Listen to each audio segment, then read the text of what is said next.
ir empezando mientras se va incorporando algunas personas más, así hago cortito la introducción.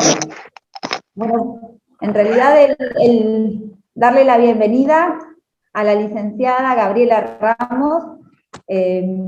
Ahora voy a contar un poco de su trayectoria profesional. En realidad, desde la Municipalidad de Guaminí, y bueno, hoy en nombre del Intendente y desde mi lugar como secretaria de Educación y Derechos Humanos, habilitamos este ciclo de conversaciones acerca de la educación, que bueno, fue una apuesta a pensar que en el mes de la educación podíamos generar espacios de conocimiento, de intercambios, ¿sí? Y bueno, de construirnos y construir conocimiento. Es decir, que estamos felices y celebramos habilitar, digamos, este primer conversatorio que tiene que ver con educación sexual integral, y bueno, con Gaby, digamos, la apuesta a pensar este balance y porvenir a los 15 años de la sanción de la educación sexual integral de la ley, y este primer conversatorio que está vinculado a primaria, ¿sí? Al nivel primario. La denominación que pensó Gaby es ¿qué hicimos con la ESI y qué nos está faltando para garantizar derechos a las infancias? Primero darte la bienvenida, Gaby. Es un honor para mí en este caso tenerte en la municipalidad, y a partir de esto poder tener gente de todos los niveles educativos.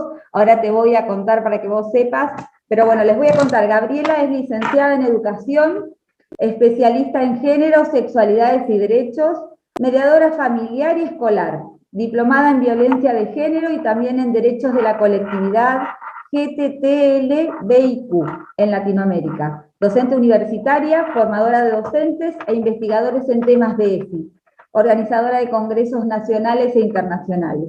Cuenta con más de 50 publicaciones en revistas académicas y libros, coordina el Centro Tantoya, especializado en investigación sobre ESI y área de géneros y educación en el Centro Cultural de Cooperación. Es asesora en medios radiales y televisivos en temas de ESI. Así que bienvenida, Gaby. Tenés en el distrito de Guaminí, tenés docentes del nivel primario, hay inspectores, maestros, gente de equipos de orientación escolar, docentes rurales, directores, estoy mirando los nombres, alumnos del instituto. El distrito de Guaminí tiene un instituto de formación docente y técnica, que está su directora, y también tenemos alumnos que nos están acompañando, docentes de centros educativos complementarios, que también tenemos 4 en el distrito, y escuela especial. Me parece que no me estoy olvidando de ningún nivel, ¿sí? Nos falta la inspectora jefe, que se va a incorporar, y tenemos a Sandra Arguindegui, que es una, digamos, nos va a reemplazar, es la inspectora de secundaria, pero nos va a acompañar por primaria también, ¿sí? Así que te escuchamos.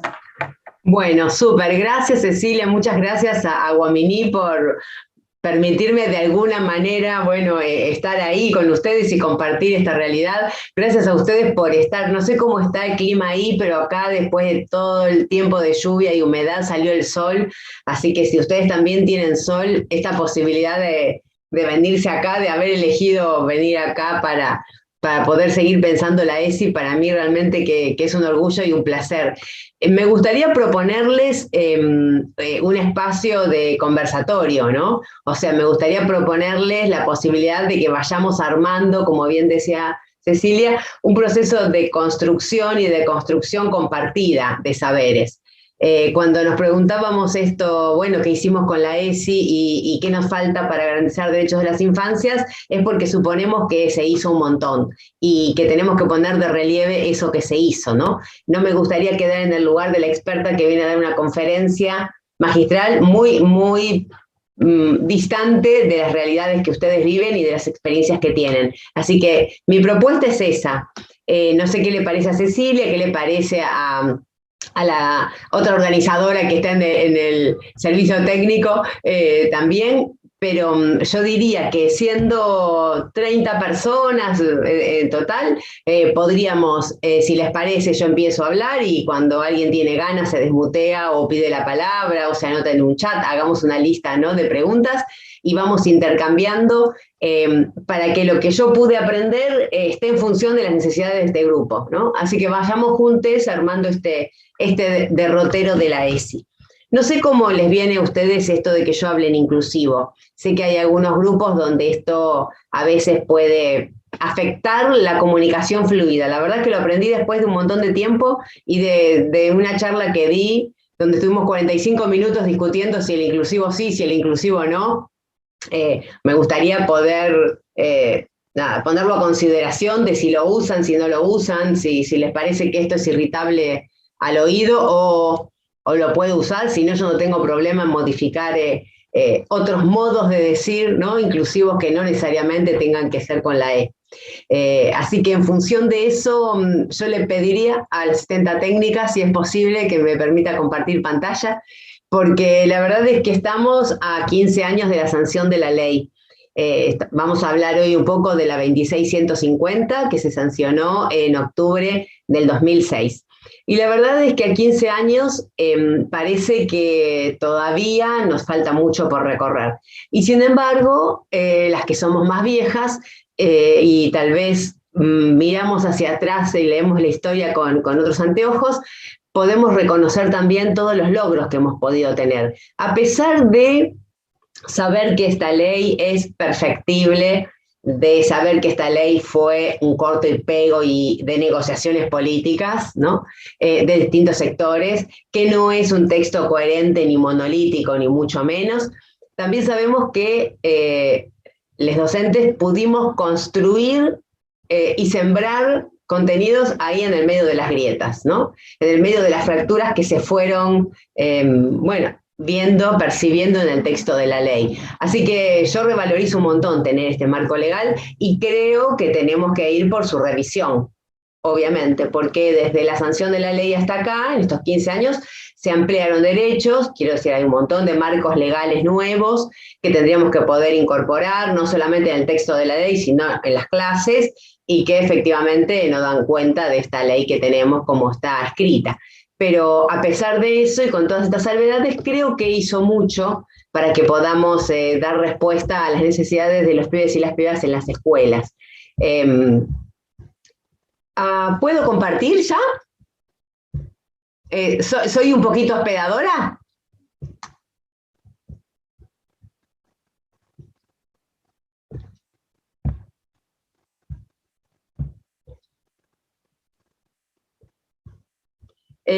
Sin embargo, no estaría pudiendo entrar.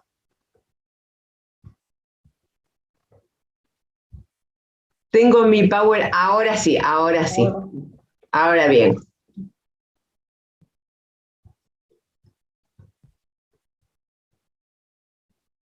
Ustedes díganme si están pudiendo ver en pantalla el festejo de los 15 de la ley.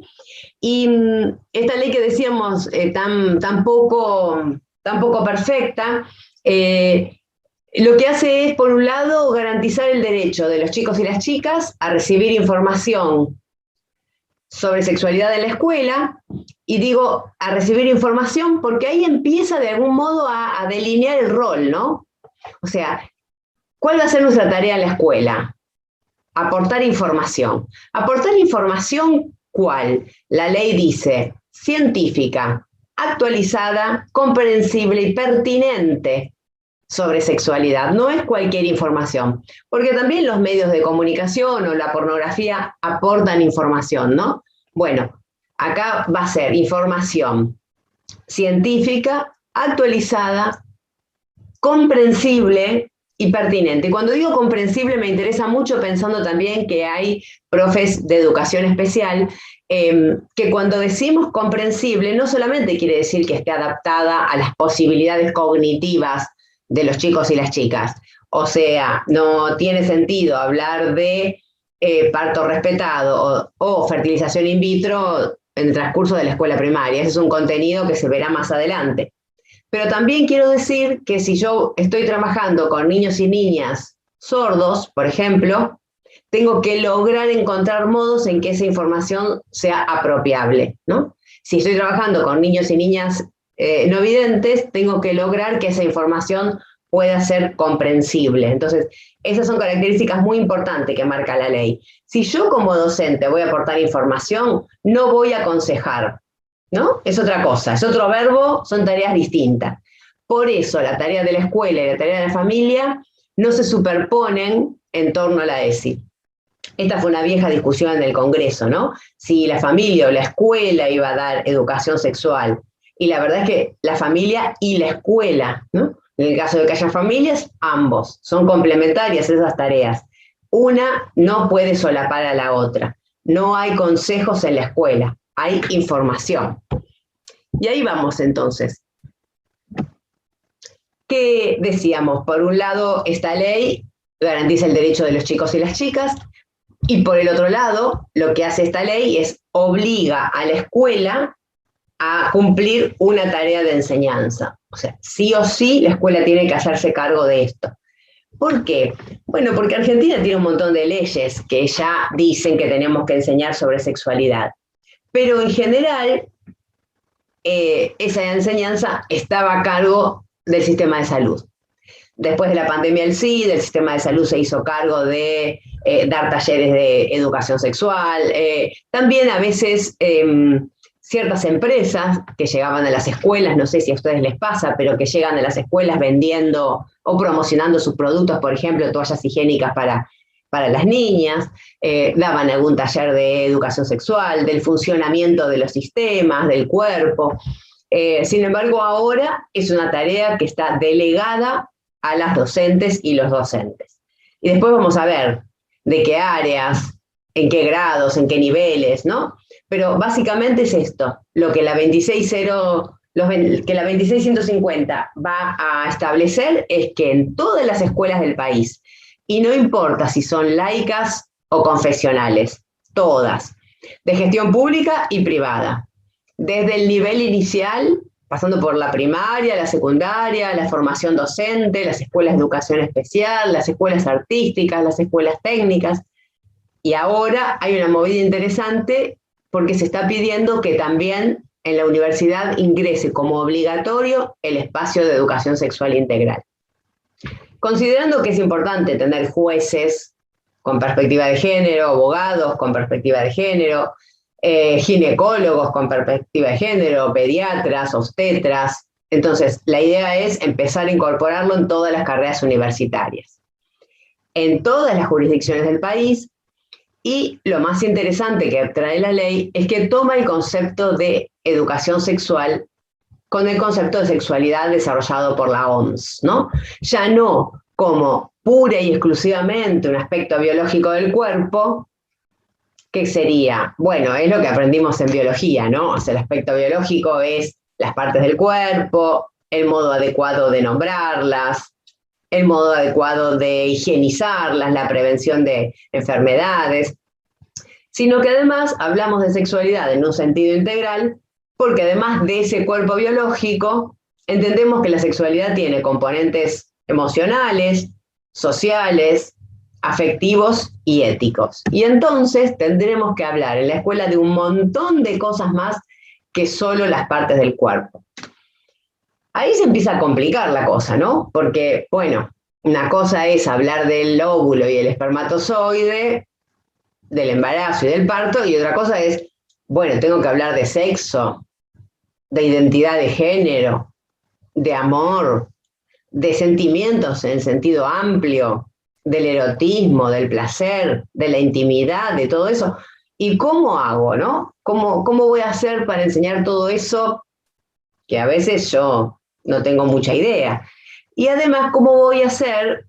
Porque también puede haber muchas docentes que consideren que es algo de la vida privada. Bueno, esta fue una discusión muy interesante, ¿no? Porque sabemos que la sexualidad se dirime en el ámbito íntimo, público y privado. ¿Y la escuela dónde va a intervenir? ¿En el ámbito íntimo? Sí. En el ámbito íntimo porque va a hablar de las partes íntimas, por ejemplo, porque va a enseñar que esas partes son absolutamente privadas y que nadie puede acceder a ellas, porque va a trabajar para la prevención del abuso sexual en la infancia, por ejemplo. ¿Va a trabajar sobre la sexualidad en el ámbito privado? Bueno, la sexualidad en el ámbito privado, ¿qué son? Son las prácticas sexuales, ¿no? Y ahí la escuela no se puede meter, porque eso es patrimonio de cada familia. ¿Qué quiero decir? Quiero decir que si los adultos de la familia tienen prácticas nudistas, entonces el niño o la niña cuenta de esas prácticas. Si los adultos de la familia son dos varones, o una mujer con dos varones, o, bueno, si estas prácticas no afectan la integridad del niño o de la niña que asiste a la escuela no puede involucrarse a opinar sobre la vida privada de las personas. Ni de los adultos, ni de los adolescentes, ni de los pequeños. Esto es muy importante. Ahí en la vida privada la escuela no interviene. Y bueno, y la sexualidad es del ámbito público, claro, porque en el Congreso se habló de sexualidad cuando salió la ley, después se habló cuando salió la ley de matrimonio igualitario, después se habló cuando se sancionó el aborto, o sea, se habla todo el tiempo. Se habló también de los medios de comunicación, se habla de la sexualidad cuando los medios presentan a una mujer en situación de prostitución, o presentan un femicidio, o cuando Cintia Fernández hace una campaña política, ¿no? Haciendo un baile en medias de red. Bueno, eso tiene que ver con la sexualidad y es un espacio público. Entonces, también la escuela va a intervenir ahí, ¿no? Sí, por supuesto, la escuela también es un espacio público donde vamos a hablar de sexualidad. Entonces, de todos estos temas vamos a tener que hablar. Pero, ¿qué será la educación sexual entonces? ¿Será poner a dar a alguien una clase sobre la orientación sexual? ¿Será que nos pongamos a hablar sobre el placer? No sé. ¿Me ayudan con esto? ¿Qué les parece? Dejo de compartir un poquito, después volvemos ahí y charlamos. ¿Qué se entiende por educación sexual? En las escuelas, en las familias, desde las jurisdicciones, ¿no? Porque también muchas profesoras del nivel medio, cuando recorremos las escuelas, nos dicen la verdad que la educación sexual no sirve para nada, ¿no? Porque después de 15 años todavía las chicas se embarazan, ¿no? ¿Tendrá que ver con eso o no? Bueno, les invito a que compartamos esta primera definición. ¿De qué cosa sería la educación sexual? ¿Ustedes tuvieron educación sexual? Digo, acá hay gente muy joven y gente más parecida a mí, que soy joven, pero no tanto. Por ahí podríamos hacer un ping-pong. A ver si las más jóvenes ya tuvieron, sí. Y las mayores, las que tenemos más de 30, ¿también o no? No, me dice Rosario así con la cabeza. Sandra también me dice que no. No. A ver, esperen que paso la pantalla a ver si alguien más del otro lado me contesta. Y las más jóvenes,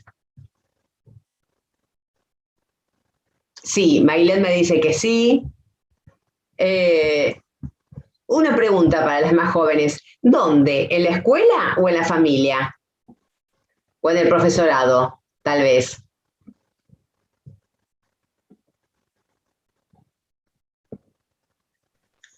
En la escuela. En la escuela, con talleres. Bien. ¿Y esos talleres a cargo de quién?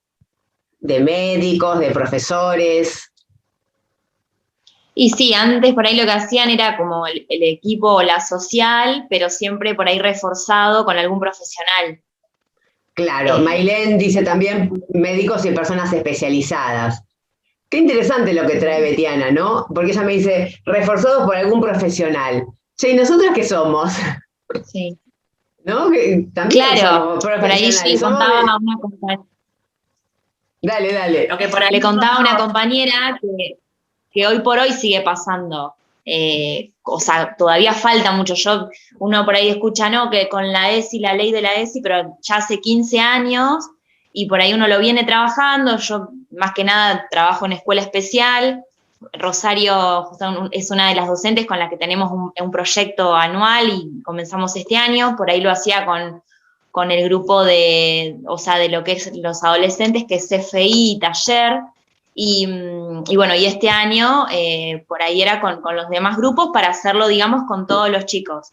Y me pasó a su vez por ahí que coordino un grupo de envión a la tarde, que estoy con también un equipo, y esta cosa de que le digo, chicas, no llamemos a nadie, le digo, hagámoslo nosotras, porque si no es como que hacemos todo y tipo el último día como el refuerzo final del profesional, sea la ginecóloga, sea una obstetra, y la verdad es que no, ya está, o sea, nosotros estamos más que, lo podemos hacer tranquilamente y lo que vaya surgiendo se los vamos explicando a los chicos y eso, pero bueno, por eso digo que uno lo viene trabajando, pero todavía falta, por ahí incluso en las escuelas mismas, donde, o sea, es como que, bueno, a ver, la social o el equipo, alguien que hable de ESI, y en realidad, digamos, todos tenemos que hacerlo, todas las docentes, desde el directivo, y no, por lo menos lo que es escuela especial funciona bastante bien, así que bueno, nada, eso para aportar.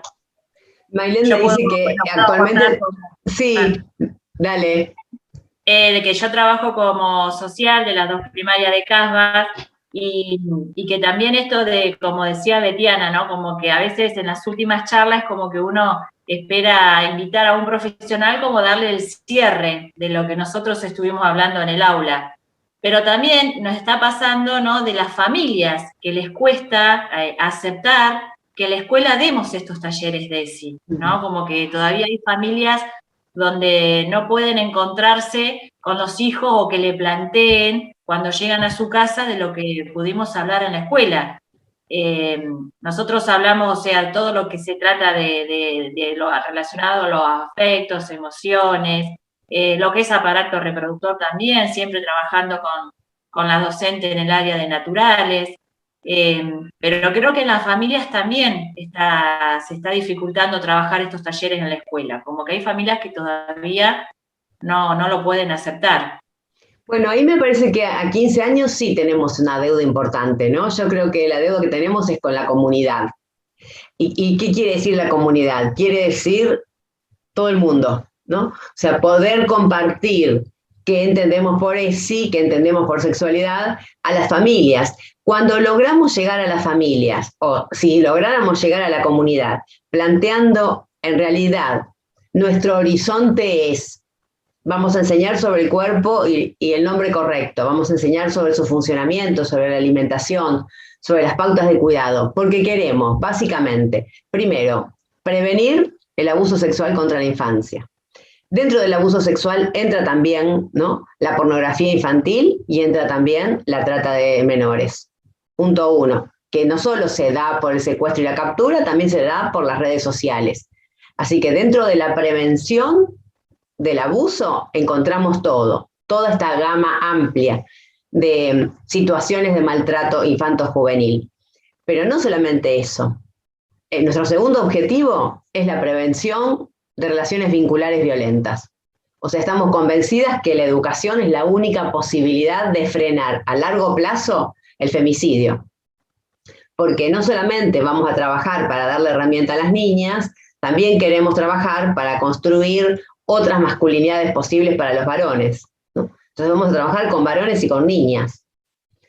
Y sobre todo porque queremos que cada persona pueda decidir qué hacer con su cuerpo, ¿no? Serían los 3 grandes objetivos a largo plazo de la ley. Yo creo que pensando y hablando de mamá, ninguna mamá, ningún papá, digo, amoroso y bien intencionado, estaría en contra de estos objetivos. El tema es que a veces cuando hablamos de sexo o de sexualidad, asociamos con una mirada adultocéntrica al concepto exclusivo de genitalidad, ¿no?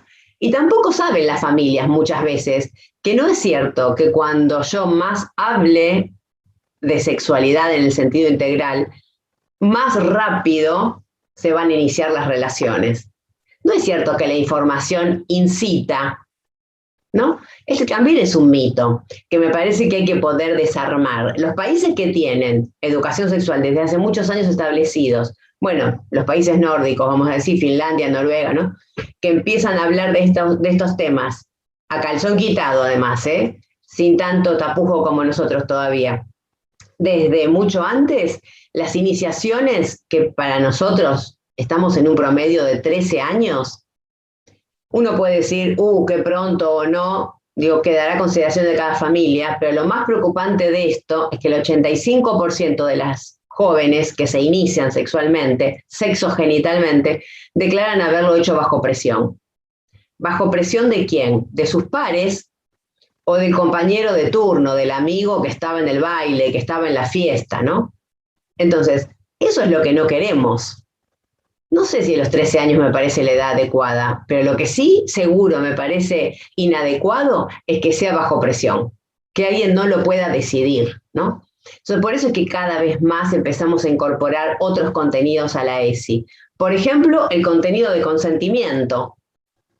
O sea, esta era una palabra que antes no se nos ocurría, ¿no? Cuando Sandra y otras compañeras me decían, Rosario, me decían que no habían tenido ESI. En realidad, sí tuvimos, chicas, porque yo, que tuve la suerte, la desgracia, de asistir a una escuela religiosa durante toda mi escolaridad, y en otra época política, recuerdo claramente cuando en mi escuela echaron a una compañera porque había quedado embarazada. Eso era claramente un mensaje para todas las que quedamos, ojo, ¿no? Que estas cosas acá no se permiten, estas cosas acá son pecado, ¿no? Ahora pasó mucha agua bajo el puente, tenemos un marco legal que impediría que ninguna escuela, aunque fuese religiosa, pudiera tomar esa medida. Pero también me acuerdo que nosotros íbamos a confesarnos, ¿no? Y el sacerdote había tenido conductas inapropiadas con su mano para algunas compañeras, y estas cosas quedaban entre nosotras, pero no se podían decir, ¿no? ¿Quién iba a poder atentar contra el padre Faustino? Lo voy a decir porque todavía no está más. Contra el padre Faustino, ¿no? Imagínense, ahora estamos totalmente en otro momento. Pero eso también fue un modo de educarnos. Claro, era educación sexual, no era educación sexual integral. Y ahí hay una clave.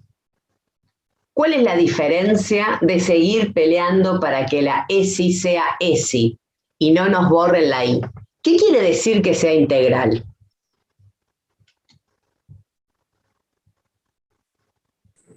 Que tiene que abarcar todos los aspectos, todas las dimensiones de la sexualidad, no exclusivamente lo biológico, como en esta época a la que vos haces referencia. Y bueno, yo recién escuchaba y también me planteaba este concepto del taller, ¿no? El taller no es como la estrategia más adecuada, la ESI es transversal, tiene que estar en todas las prácticas, tiene que estar en la organización institucional, tiene que no es un momento, un día que organizo algo por un tema, es la vida misma de la escuela. Bien, esto que trae Silvina es troncal para quienes pensamos la ESI, ¿no? Y cuando yo estuve en el armado de la ley, por ejemplo, antes, ¿no? Empezamos a hacer investigación ya en la facultad, en la UBA, para ver si socialmente podía permear o no esta ley. Y esto decíamos, tiene que ser integral, tiene que ser transversal, porque si la ESI se transforma en una materia más, como teatro, como idiomas, ¿no? Como lenguas extranjeras, las expertas vamos a tomar esos cargos y la maestra va a depositar en nosotras ese lugar de saber, como ahora lo depositamos en el médico, en el ginecólogo, que cierra el taller, que de paso nos respalda, ¿vieron? Frente a la familia, ¿no? Nos da un aval y nosotras medio que descansamos ahí. El problema del taller no es la dinámica de taller. Un taller está fantástico, un taller es un espacio donde nos ponemos a laburar. Está muy bien, un taller no es una clase magistral, hay que hacer. Muy bien. El problema es que las preguntas sobre la sexualidad, como decía Silvina, aparecen en cualquier momento y en cualquier lugar. Más cuando sos puber. Y si no sos puber y sos niño o niña pequeño, y tal vez vas a tener un hermanito, ¿no? Que aparece igual. Tal vez se murió el abuelo y aparece igual la pregunta. Y a lo mejor aparece en un momento de que se terminó el taller y la seño está, ¿no?, con otra unidad. Y a lo mejor aparece en un momento en que no hay tallerista. ¿Y a dónde va esa pregunta? Piensen ustedes lo importante que son las preguntas acerca de la sexualidad, que en eso se nos juega la vida, ¿no? Cuando estás enamorada de alguien, cuando se rompe una relación, cuando querés a alguien y esa persona no te mira, cuando tu mejor amiga te desprecia por otra amiga, ¿no? O sea, estas cuestiones que tienen que ver con los afectos son tan primarias, tan fundamentales para la subjetividad y el crecimiento, que no pueden esperar al taller. Así como no pueden esperar al buzón, ¿no? No pueden esperar. O sea, son de todos los días y de a cada rato, ¿no? Si alguien apoyó a alguien en el baño, ¿no?, o lo tocó y el otro se sintió ofendido y viene con un reclamo, ¿cómo podemos esperar el taller? No, no es momento para esperar el taller. Tenemos que poder escuchar activamente esa pregunta.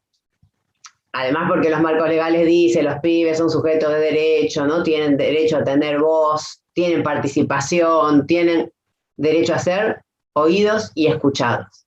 Entonces, la escuela es una institución del Estado, tiene que garantizar esa posibilidad.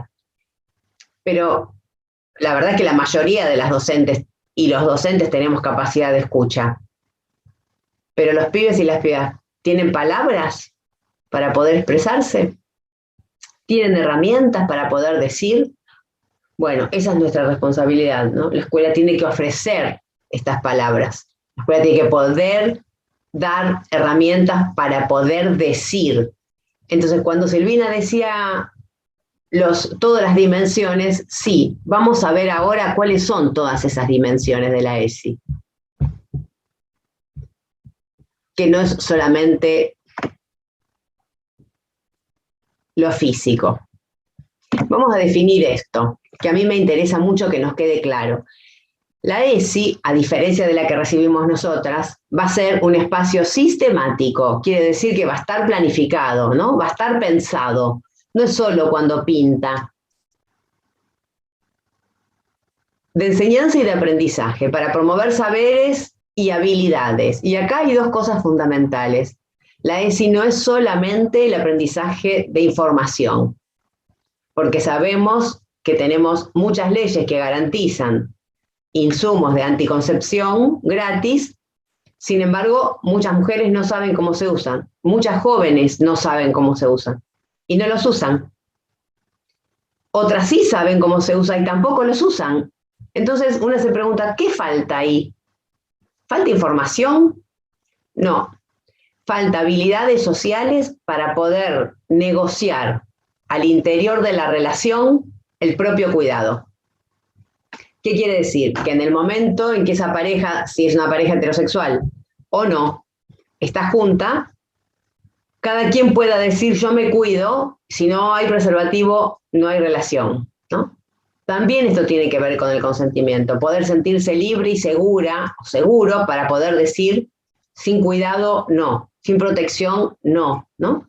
Entonces, también estas habilidades sociales se practican en la escuela. Hay que generar espacios para poder aprender a defender la propia postura, el propio posicionamiento, ¿no? ¿Para qué? Bueno, para el cuidado del propio cuerpo, para que no haya coerción en las relaciones interpersonales y sobre todo para garantizar el derecho de los chicos y las chicas. La sexualidad es un derecho. Y acá viene algo totalmente novedoso, que es que tenemos que poder enseñar a construir ciudadanía sobre el propio cuerpo. Esto es la posibilidad de decir que sí, la posibilidad de decir que no, la posibilidad de elegir. Y ahora vuelvo a preguntar, ¿a partir de qué edad los pibes y las pibas pueden elegir sobre su cuerpo?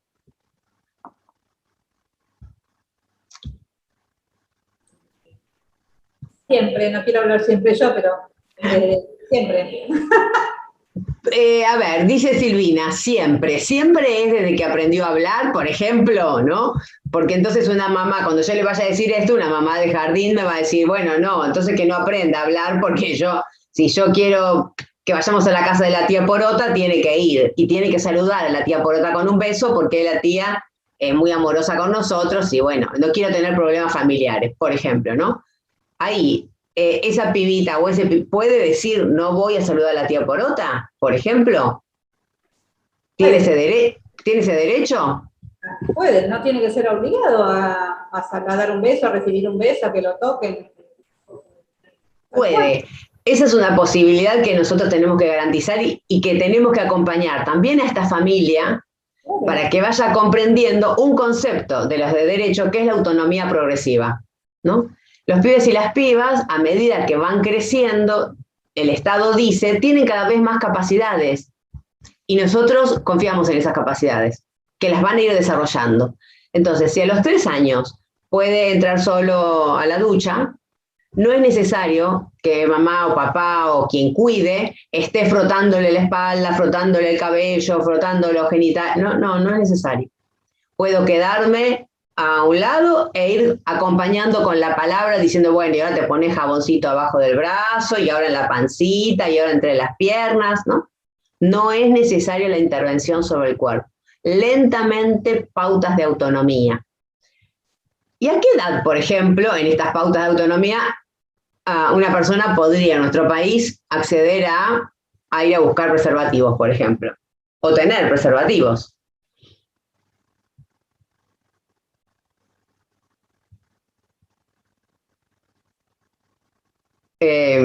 Problema, ¿no? Pero 14 años, y no me acuerdo exacto. Pero ahí, en cuanto inicia su desarrollo, su adolescencia, en cuanto deberían existir estos servicios en todos los hospitales, estas asesorías, y el chico tiene derecho a ir y preguntar y recibir la información y los recursos. Sí, y también, aunque no esté acompañado por ningún adulto responsable, ¿no? Esto es muy importante, porque cuando hablamos de la autonomía quiere decir, en principio, es a partir de los 13 años, porque la ley argentina dice que a los 13 se cierra la infancia y empieza, ¿no?, el periodo de la pubertad para que después vendrá en adolescencia. Y a partir de esa etapa ya pueden, solos y solas, ir a hacer consultas para pedir información y recursos sobre anticoncepción de modo totalmente autónomo. Bueno, yo no sé si cuando le contemos esto a la familia va a estar muy contenta, ¿no? Porque en general la familia tiende todo el tiempo a controlar estos temas, a invadir de algún modo la privacidad. Pero también hay otros temas que tienen que ver con la privacidad del mundo privado y la infancia para trabajar con las familias, ¿no? Que es esto de vamos a preservar la intimidad del cuerpo y no vamos a habilitar como familia que ningún adulto, ¿no?, avance sobre el cuerpo del niño o de la niña. Esto es lo que llamamos abuso sexual infantil. Esto es un delito en la Argentina. Entonces, si yo estoy enseñando que ninguna persona cuidadora puede enjabonar la espalda, ¿no?, o debería enjabonar la espalda, salvo que sea necesario, tampoco voy a permitir que duerman juntos, ¿no? Tampoco voy a permitir prácticas incestuosas. Y lo mismo vale para las personas con diversidad funcional. Pienso en las tareas de cuidado, ¿no?, en las tareas de higiene. Muchas veces las personas con diversidad funcional que necesitan cambiado, que necesitan uso de pañales, que necesitan asistencia, tanto para la alimentación como para la higiene, suelen transformarse en objetos de los adultos, ¿no?, en nombre del cuidado. La gran tarea que tiene la ESI con las personas con diversidad funcional es poder concebir a las personas con diversidad funcional como sujetos de deseo antes de ser sujetos de derecho, ¿no? Y sujetos de deseo quiere decir que en el modo como yo le cambie el pañal puede haber excitación, puede haber maltrato, puede haber prácticas abusivas. Entonces, esto tengo que poder hablarlo con las familias, con las personas de cuidado y también, ¿no?, con los propios chicos y chicas, con los propios sujetos involucrados ahí. Entonces decíamos, a partir de que pueden hablar, pueden decidir. ¿Pueden decidir qué? Por ejemplo, dejar de llamarse Pedro y pasar a llamarse Martina.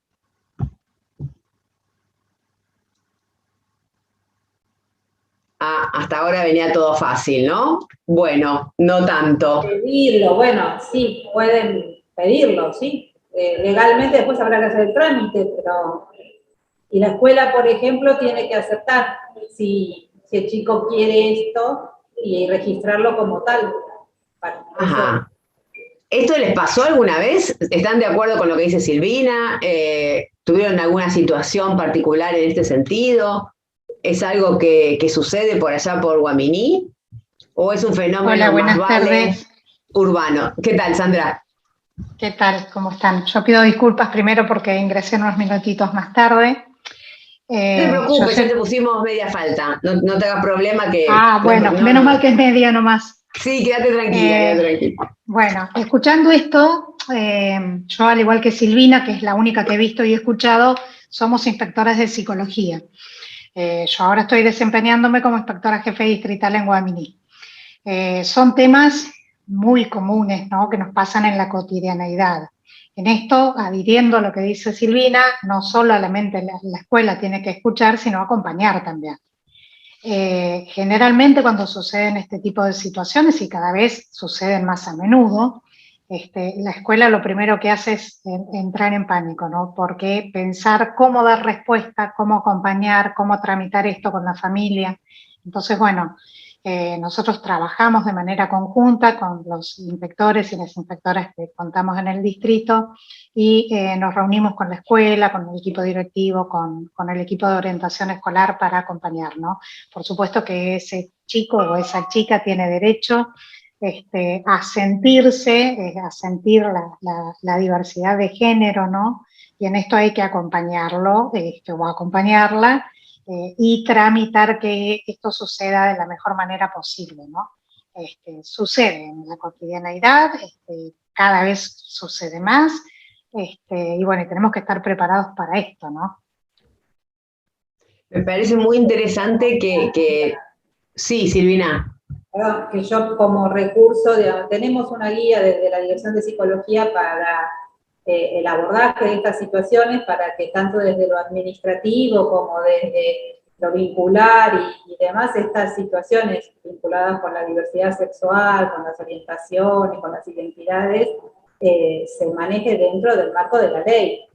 Lo que sí se puede, lo que no se puede, qué pasa con el título, qué pasa con el registro de asistencia, qué pasa con los baños, o sea, esto ya también está trabajado a nivel central, pero a veces los docentes desconocen que existe esta normativa o estas orientaciones. A mí me parece muy interesante que en este espacio podamos compartir estos saberes, porque es cierto que a veces en las escuelas no se tiene esta información. Así como nos llega a la maestra o al maestro cuál es el protocolo de actuación cuando un nene viene a decirme que, muy en contra de lo que estamos diciendo, el tío se le metió en la cama el fin de semana. O que el primo mayor le pidió que lo toque o que le muestre o lo que sea, ¿no?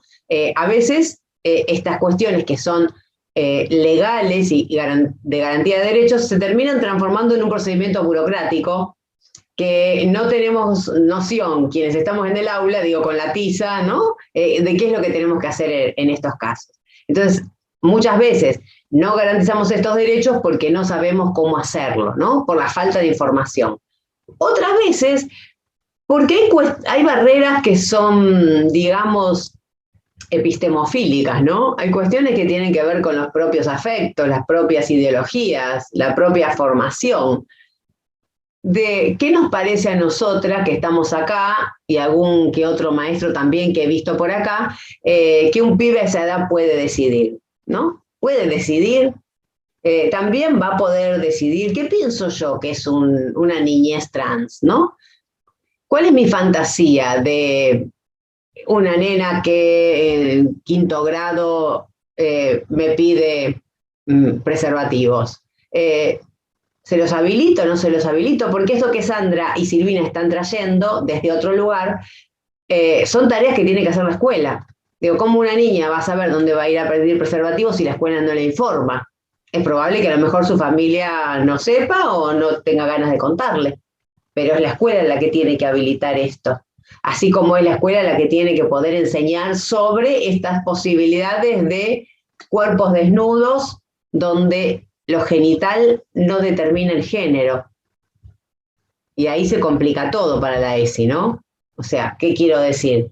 Quiero decir que a veces es muy difícil hablar de relaciones varón-mujer, cis heterosexuales y de sistemas reproductores, pero mucho más complejo es pensar, si alguien me pregunta si una nena puede tener pene, qué decir ahí, ¿no? Digo, como maestra, ¿cómo incorporar estos contenidos? Porque no es solo que voy a tener que trabajar cuando aparezca el emergente. Bueno, si apareció una pibita que resulta que ahora quiere ser Pedro, bueno, voy a tener que trabajarlo y a lo sumo Sandra y Silvina se ocuparán de eso. Pero ¿cómo hago para incorporar esto como contenido aunque no aparezca ningún caso particular? Pregunta. Esto es una pregunta muy específica de docente. ¿Con qué recursos, no? Puedo trabajar estos contenidos. ¿Puedo trabajarlos? ¿Me siento habilitada? ¿Qué me falta para poder hablar de esto, no? Formación, materiales, autorización, ¿no? ¿Qué están necesitando? Por ejemplo, ¿es un contenido que se habla?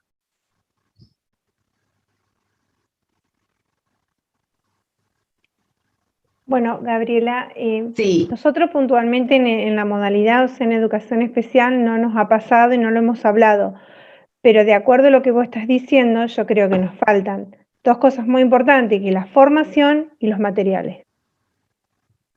Entonces eso quizás nos va a ayudar a armarnos como docente y a poder estar más segura en el momento de tener que enfrentar una situación como esta. Ya que si a nosotros se nos presenta, lógicamente que vamos a seguir la vía que corresponde, ¿no?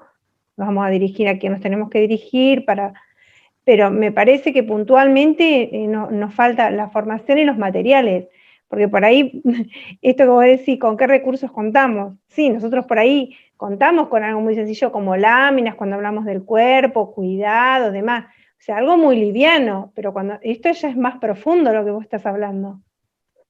Claro, yo pensaba cuando Rosario me decía, si las láminas son las láminas que mandó, en el mejor de los casos, ¿no? El ministerio allá por el año 2007, donde había un varón desnudo y una niña desnuda, y yo como maestra voy a decir, todas las nenas tienen vulva, y todos los nenes tienen pene, ¿no? Y escrotos, ¿no?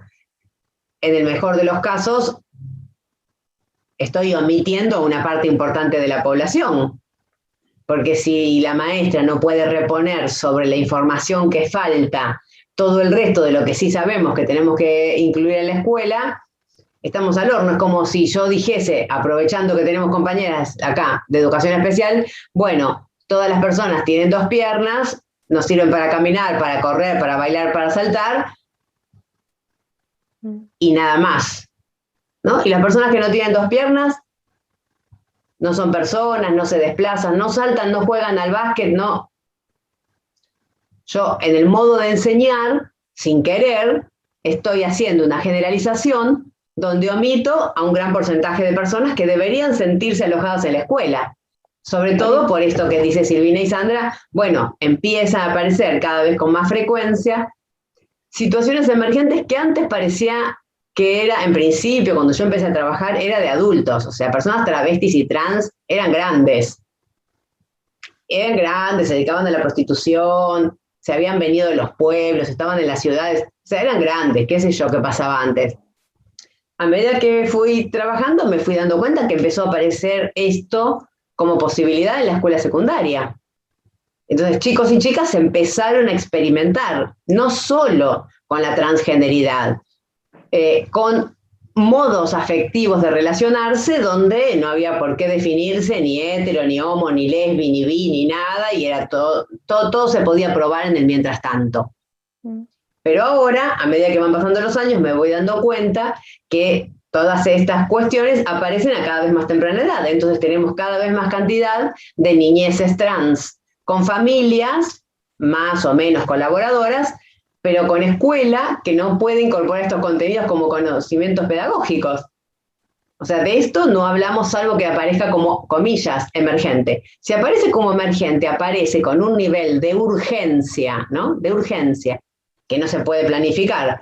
Pero además aparece, como antes aparecía, lo monstruoso, llamémosle así, ¿no? Lo raro, lo distinto, aparece como lo diferente. Bueno, ya que apareció, ya que vino con 2 mamás, bueno, pongamos un cuentito donde hay una familia lesbo-parental, ¿no? Y más o menos ahí emparchamos un poco esa situación para que se sienta incluida. No, es previo. Yo como escuela tengo que dar esa posibilidad antes, porque si yo les doy esa posibilidad, a lo mejor alguno o alguna de quienes está ahí puede nombrarse a partir de que yo abra la ventana de que eso existe como posibilidad. Y la escuela valida saberes, ¿no? Científicos, sociales, académicos. O sea, la escuela valida. Es muy importante lo que la escuela dice, porque lo que la maestra no nombra no existe. Entonces, si la maestra solo dice que las personas se desplazan con 2 piernas y que eso es, ¿no? Es ser persona, estamos en problemas ahí. Eso es como muy evidente. Pero si la maestra dice que todas las mujeres tenemos vulva, y podría seguir, ¿no? Con un discurso más de mi época, por supuesto, que todas las mujeres tenemos útero y por eso vamos a ser madre, bueno, chau. Porque no hay otra posibilidad, porque a lo mejor esa niña tiene una tía que no es madre y que no sabemos por qué. A lo mejor no es madre porque es infértil, a lo mejor no es madre porque lo decidió, ¿no? Entonces, el modo como presento los contenidos hace también a la ESI. Por eso decimos la importancia de que sea integral, ¿no? Integral porque tiene que garantizar por lo menos 3 enfoques. Un enfoque biomédico, decimos, ¿no? Para el cuidado y la promoción de la salud, que es el que conocemos, la biología tradicional. Un enfoque de derechos humanos, porque todo esto que yo estoy diciendo no lo digo porque se me ocurre, lo digo porque hay una ley que habilita que en este país se pueda decir esto. Si yo estuviese en Bolivia, si yo estuviese en Irán, si yo estuviese en algunos estados de Estados Unidos, no podría decir esto ni un poco, no podría permitirme pensar que 2 personas pueden ir juntas de la mano por la calle siendo del mismo sexo y besándose. No. De hecho, habrán visto en Netflix últimamente las películas que empiezan a aparecer documentales sobre terapias de reconversión, ¿no? De homosexuales. Entonces, es importantísimo decir que hay leyes que garantizan que todo esto pueda suceder.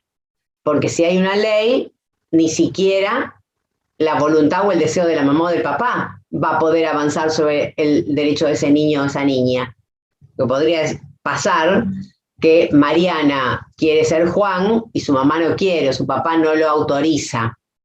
Bueno, no depende de eso, ¿no? No depende de la autorización de la familia. Depende de esto que decíamos antes, de la posibilidad de la toma de la palabra, de ser un niño con voz propia, de ser un sujeto de derecho. Pero ese derecho lo garantiza la escuela también, porque es una institución del Estado.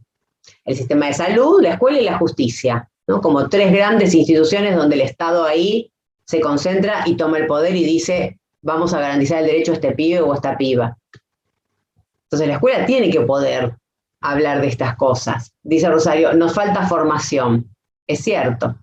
Cuando preguntábamos quién había recibido educación sexual, algunas, a ver que tengo acá en el chat, Mailén, por ejemplo, decía que en la formación docente había recibido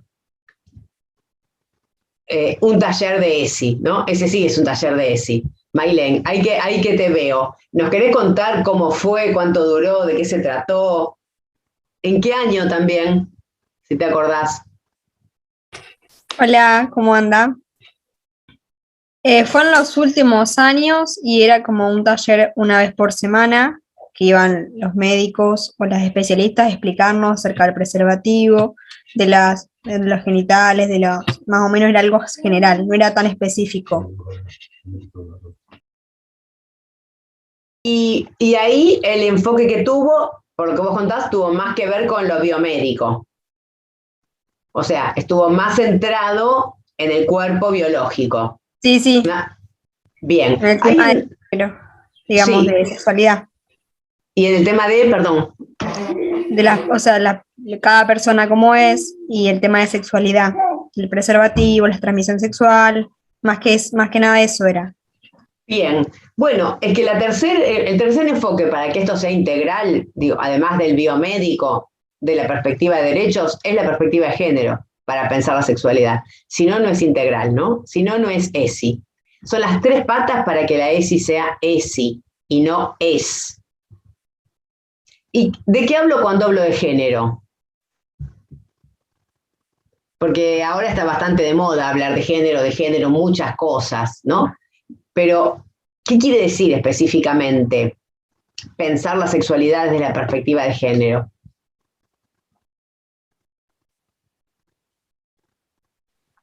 Tiene que ver con la sexualidad autopercibida, ¿no?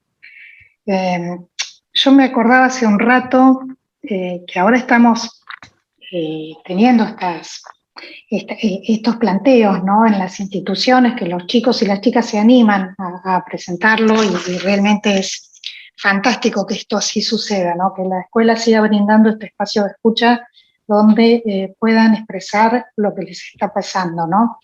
Pero en el 2011 llegó una comunicación también de la Dirección de Psicología sobre las nuevas configuraciones familiares. Ajá. Era la comunicación 3 del 11. Y en eso lo veníamos trabajando también con los equipos de orientación escolar, y era la preocupación, ¿no? Cómo estar preparados para recibir una inscripción en determinado nivel donde los padres fuesen del mismo género, ¿no? Y ahora ha cambiado tanto la vida que estamos recibiendo a los alumnos, no solamente a los padres o a las madres, sino también a los alumnos, ¿no? Y siempre es la misma preocupación. Yo creo que la preocupación desde la escuela más que nada tiene que ver con si están preparados o no. Por eso esta cosa puesta en los profesionales externos para que vengan a acompañar de determinada manera. Yo pienso que están preparadas las escuelas, que tiene que ser un espacio que se dé en todo momento, ¿no? Las situaciones suceden y suceden en un momento determinado y no se puede pedirle a un chico o a una chica que hable la semana próxima en el taller. Me parece que es esto, me parece que tenemos una deuda importantísima con 15 años de la ley y que todavía no surja de manera, digamos, más natural esto, ¿no? Siempre seguimos insistiendo, ahora pude abrir las pantallas y estoy viendo a quienes están, ahí la vi a Sandra Arguindegui, que es la inspectora de psicología, de secundaria, perdón, con la que estuvimos trabajando y abordando las situaciones que nos están interpelando en estos momentos, y a Cecilia, que ha sido tanto tiempo inspectora de psicología, ¿no? Para poder trabajar y abordar esto. Pero me parece que falta mucho todavía por hacer, y está bueno poder dialogar sobre lo que nos falta y sobre lo que tenemos, ¿no? Para poder garantizar este derecho a que todos los chicos puedan recibir la educación sexual integral. Sí, me parece interesantísimo lo que trae Sandra, porque por un lado hay un derecho de los pibes y las pibas, pero por el otro lado hay un derecho de los docentes y las docentes a recibir formación científica, actualizada y comprensible en manos del Estado, ¿no? Porque si no, ¿cómo vamos a enseñar lo que no sabemos? Y a veces, dependiendo, ¿no? Del momento político, porque la sexualidad es una construcción social, por lo menos para nuestra perspectiva. ¿Qué quiere decir? Que no tiene mucho que ver con lo biológico y con el cuerpo, sino con las relaciones vinculares donde vamos creciendo. Entonces, si las relaciones vinculares son desde el grupo primario, la mamá, el papá, lo más chiquito, la escuela, pero también el país, ¿no? Esto que yo contaba, haber vivido la sexualidad en dictadura, o haber vivido la sexualidad en pleno movimiento hippie, no sé, yo no soy de esa época, juro que no soy tan vieja, pero seguro que marca cuestiones distintas, ¿no? Permisos distintos. Entonces, esta posibilidad de entender que es una cuestión política también hace que determinados gobiernos faciliten, ¿no? Propuestas, recursos, programas para la capacitación y otros no. Pero lo necesitamos porque es una responsabilidad muy, muy grande tener que enseñar sin saber, ¿no? Yo quisiera volver entonces a ver esta pregunta de qué entendíamos por el género, porque pensar a la escuela desde la perspectiva de género es esto que traía Sandra, creo que era Sandra, no, Silvina, es revisar todos los espacios de la escuela, ¿no? No es solamente el contenido que voy a dar, es pensar cómo las mujeres fuimos presentadas y representadas en el arte, ¿no? ¿Cuántos desnudos de varones conocen a lo largo de la historia del arte y cuántos desnudos de mujeres podrían citar a lo largo de la historia del arte? ¿Por qué seguimos? Bueno, hoy estamos muy próximos al 11 de septiembre. ¿Por qué seguimos conmemorando, ¿no?, al maestro de América cuando sostuvo una postura colonizadora para pensar la educación, y cuando el sistema educativo lo armaron las mujeres de su entorno, por ejemplo, los Juana Manso o Vélez, y cuando tenemos a Rosario Vera Peñalosa, ¿no?, como la que arma los jardines de infantes el 28 de mayo, y solamente, ¿no?, la consideramos pensando como una maestra del nivel inicial. ¿Cuántas mujeres conocemos que hayan hecho ciencia? ¿Cuántas mujeres conocemos en la música, y por qué fue necesario pelear por una ley de cupo en los escenarios para que las mujeres pudieran acceder en partes iguales, ¿no?, a hacer música? Bueno, cómo costó que las mujeres llegaran al fútbol, y hoy se dice fútbol femenino, cuando en realidad sería fútbol jugado por varones, fútbol jugado por mujeres. El fútbol no es femenino, ¿no? El fútbol es un deporte. Bueno, la escuela sostuvo durante mucho tiempo esto desde la perspectiva de género, esto como el tema de los baños, ¿no? Ni que pensar. Hablábamos de infancias trans, pero si tenemos baños de nene y baños de nenes, ¿le vamos a hacer un baño nuevo a los pibitos que estén en transición? ¿Los vamos a mandar al baño de docentes? ¿A dónde van a ir al baño? ¿Van a ir a cualquier baño? ¿Cómo voy a trabajar estos temas, ¿no?, en la escuela? ¿Cómo voy a trabajar en la escuela desde esta perspectiva de género? Bueno, los campamentos, ¿no?, el armado de las carpas, esto del lenguaje inclusivo, el uso del lenguaje. Todavía sigo diciendo que pasen todos los chicos del tercero al aula. ¿Qué pasa con los actos, ¿no? ¿Cómo organizo las efemérides? Siempre son próceres los que van al centro, y esos próceres siempre son blancos, ¿no? Porque acá en el tema del rescate de la identidad no está solamente la identidad de género, también está la identidad afrodescendiente y la identidad marrón que armó nuestra patria, que la sigue armando y que aparece invisibilizada, ¿no?, en los actos, en los contenidos que enseñamos. Bueno, ¿qué pasa ahí? En el modo como el género impacta en la escuela. ¿Cuántas maestras trans tenemos, ¿no? Hay en la localidad, por ejemplo. Tienen posibilidad de tener estudios terciarios. ¿Qué pasa con la ley de cupo laboral trans, ¿no? Pensar de algún modo integral el género es pensar cómo atraviesa el currículum oculto. Entonces, ahí sí hay mucho para modificar, que tiene que ver con las relaciones vinculares, los modos como se dan las comunicaciones entre pares, de docentes entre sí, de los pibes entre sí, de los docentes con los chicos, ¿no? Para pensar juegos, ¿no? Juegos y juguetes son comunes, o en realidad hay propuestas de actividad física y de juegos diferenciados por sexo. Bueno, de algún modo fue entrando la ESI a la escuela, y básicamente por 3 grandes puertas. La primera es esta que hoy empezamos a hacer, que por ahí tendríamos que movernos un poco más para que sea una efectiva reflexión sobre nosotros, de cómo nos impacta, ¿no? ¿Cuáles son las ideas, los prejuicios, las creencias que tenemos en la mochila sobre la sexualidad? Porque si no hay una propia reflexión y un propio cuestionamiento, la primera ESI siempre es para nosotros, siempre. Después de ahí entraré en un proceso de diálogo con los colegas, de deconstrucción, de desarmar, pero si no va a haber algo que se va a filtrar. Si una niña de 13 viene a preguntarme, señor, Julián me dijo que lo hagamos, ¿vos qué pensás? Bien, vamos a ir. Listo, dejo de compartir y les pido que me ayuden a responder. Ustedes maestras o maestros de esta niña de 13 que se llama Florencia, que viene con esta pregunta. Con lo que sabemos hasta acá, ¿qué dicen? ¿Qué contestan? ¿Cómo la encaran? Recreo, espacio de actividad libre, viene Florencia con esta pregunta. A ver, ¿quién arriesga?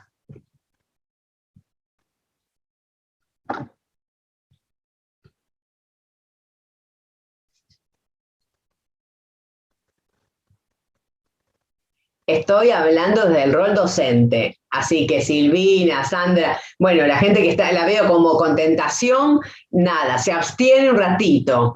A ver, desde el lugar docente, estoy en el patio y pinta este conflicto. Por suerte, nosotras sabemos que la sexualidad nunca es un problema, ¿no? La problematizamos. Esto es muy interesante para pensar el modo cómo transformamos eso en preguntas, ¿no? Nos hacemos preguntas generamos situaciones problemáticas sobre la sexualidad. El problema no es la sexualidad, ¿no? Bueno, acá tenemos una situación problemática. Bueno, a ver si hay alguna o algún maestro arriesgado.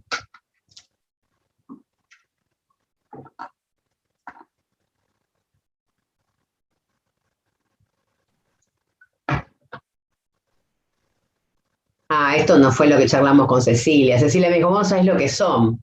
Cuando agarran el micrófono no paran de hablar. Mira, vas a tener que poner límites, te van a volver loca, vos no sabés lo que son. No, súper participativos, me dijo Ceci. Vamos. ¿Puedo decir algo? A ver, dale. Buenas tardes. ¿Cómo estás? En realidad yo creo que el mismo silencio que se genera ahora, creo que me parece que ante la formulación de esa pregunta que pasaría lo mismo. Hay mucho miedo, pero mucho miedo por falta por ahí, no sé, o temor a no tener respaldo, porque bueno, hay una familia detrás. Y bueno, y el tema es, ¿qué espera la familia de nosotros? Entonces, bueno. Muy bien, dijo todo lo que tenía que decir como si lo hubiésemos planificado. A ver, bueno, entonces, si la familia espera, ¿qué espera la familia, Janina? Es que, bueno, vuelvo a repetir esto, a ver, hay mucho temor. Creo que nos falta mucho trabajo más comunitario, ¿no? El pensar en un trabajo de articulación desde jefatura distrital, las inspectoras de los niveles, ¿no? Modalidades, y pienso también desde la formación docente, ¿no? Este trabajo transversal con las escuelas asociadas y pensando justamente, ¿no? De forma integral la enseñanza para que no nos pase esto. Falta mucha capacitación, cuando recién decían faltan recursos. A ver, nos falta la seguridad, nos falta el respaldo para poder trabajar esto sin ningún miedo, ¿no? Creo que pasa por ahí la cosa. Y otra cosa para sumar también son las religiones. Hay religiones que por ahí aceptan todo esto y hay otras que no. Ajá. ¿Y qué hacemos en una escuela pública con esta diversidad que tenemos? Porque es así, laburamos con familias más comprometidas, menos comprometidas, de mejor nivel sociocultural que pueden dar respuesta, otras que no. Algunas serán evangélicas, otras serán musulmanas y otras no creen en nada. Algunas estarán más implicadas, ¿no? Entonces nos irán siguiendo de cerca y otras le dará lo mismo. ¿Qué hacemos con esta variedad de familias? Yo lo que creo, Gabriela, es que las familias no entienden que la ESI es una ley, ¿sí? No saben, digamos, ¿no? Sobre la obligación nuestra de trabajarlo y el derecho de los chicos de poder recibir este tipo de respuestas. Pasa por ahí la cuestión. Hay un desconocimiento, ¿no? Esto que trae Janina me parece fundamental, ¿no? En principio, la verdad es que no sé si a mí me gusta que me pongan en este brete de tener que contestarle a Florencia, ¿no? Y entiendo que soy la maestra de Florencia y no soy la tía. Porque si yo fuera la tía, si yo soy la madrina, si yo soy la madre, pero ¿sabés qué? ¿Qué preguntás a esta edad? ¿Qué venís con esa? ¿Entendés? Yo le puedo decir lo que quiera, absolutamente. O le puedo decir, no, chiquita, ¿vos ya estás enamorada? Bueno, vamos a la ginecóloga rapidito, o te tomás un anticonceptivo por día. ¿Vos sabés cómo funciona esto? ¿No? Yo podría hacer lo que quiero ahí, porque es algo del ámbito privado, como dijimos antes. Pero yo ahí estoy en una función docente, como una profesional representante del Estado, ¿no? No puedo decir lo que quiera. Porque cualquier cosa que diga, me puedo comer un sumario, y ahí la familia va a tener razón. Cuando yo me refería, sí. Perdón, cuando yo me refería al respaldo, justamente, ¿no? Vos hoy cuando iniciaste hablaste del lenguaje inclusivo, ¿no? Yo soy profesora de lengua. Pude trabajar sobre el lenguaje inclusivo, no imponiendo, sino trabajando para que justamente los chicos conocieran, ¿no? Y que pudiesen elegir, pero lo trabajé en el marco de una capacitación que ofreció Formación Permanente, el CIE, y también teniendo el respaldo de mi directora. Porque si no es muy difícil, porque las familias por ahí no entienden cuál es el propósito. Mi propósito no es imponer, mi propósito es formar. Y formar para que justamente entiendan por dónde viene el uso del lenguaje inclusivo, que tiene que ver también con una lucha de la mujer, ¿no? De visibilizar justamente a través del lenguaje nuestros derechos. Pero bueno, es todo un trabajo que lleva mucho tiempo y si vos no tenés el respaldo de aquellos que te supervisan, que te acompañan, y no solamente, a ver, el respaldo, que te acompañen también en ese proceso. Porque bueno, yo no tuve ningún reclamo, pero ha pasado de por ahí a otras colegas donde han usado el lenguaje inclusivo y por el mero hecho de usarlo han sido cuestionadas, ¿no? Entonces, a ver, pasa esto, por ahí, ¿cómo me siento yo? Si me siento, a ver, estoy a favor, por ahí no lo uso porque, bueno, no estoy acostumbrada a usarlo, ¿no? Pero estoy a favor porque responde a una lucha de la cual yo formo parte, ¿no? Desde ese lugar. Entonces creo que hay muchísimo para trabajar, muchísimo para seguir leyendo y para seguir deconstruyendo a partir de la formación, ¿no? Que creo que es la base de todo. Esto que trae Janina me parece fundamental, sobre todo porque acá habemos con diferentes cargos, ¿no? O sea, no hay proyecto de ESI que se sostenga, sino hay y ahora vamos a volver a repetir esto, compromiso político en la educación de parte de quienes coordinan la institución. Entonces ahí vamos para arriba, podríamos decir, ¿no? En una cuestión jerárquica como es el sistema educativo, o sea, la docente puede tener la buena voluntad de cumplir con la ley, pero tiene que haber un equipo directivo que respalde, no hay duda, ¿no? Esto no hay duda de que tiene que ser así. Y el equipo directivo tiene que sentirse además acompañado, ¿no? Primero, porque es una ley que lleva 15 años, segundo, porque hay otro montón de leyes que vinieron después y previas, ¿no? Que ya hacen que educación tenga que comprometerse con esto, no hay más vuelta de hoja, ¿no? Pero es cierto que muchas veces sí, quienes están en cargos de mayor autoridad, en cargos de poder, no sostienen y no acompañan, la maestra sola no puede con estas situaciones. Ahora, también es cierto que hay que informar, ¿no? Vuelvo con esto, o sea, cuando llega... Estamos en una situación totalmente excepcional, pero cuando llega a principio de año y hago la primera reunión con familias, parte del proyecto de este año, primer grado, quinto, séptimo, así como digo que voy a trabajar en prácticas del lenguaje, que voy a trabajar en social, que voy a trabajar en ESI, y lo voy a trabaar. Y no es ninguna clase especial, perdón Rosario, no es ninguna clase especial. La verdad es que cuando de sociales, ¿no? Voy a hablar de las mujeres que acompañaron a Belgrano para, ¿no? Y sí, voy a dar sociales, pero además voy a hablar de las mujeres, como decía Janina, porque también estuvieron ahí, ¿no? Y las niñas de Ayohuma no estuvieron invisibilizadas, y hubieron muchas otras que ni conocemos. Entonces lo voy a dar en sociales. Y cuando dé prácticas del lenguaje, voy a hablar del lenguaje inclusivo, como decía Janina, porque tal cosa. Y cuando dé, ¿no? Sí, Rosario, dale.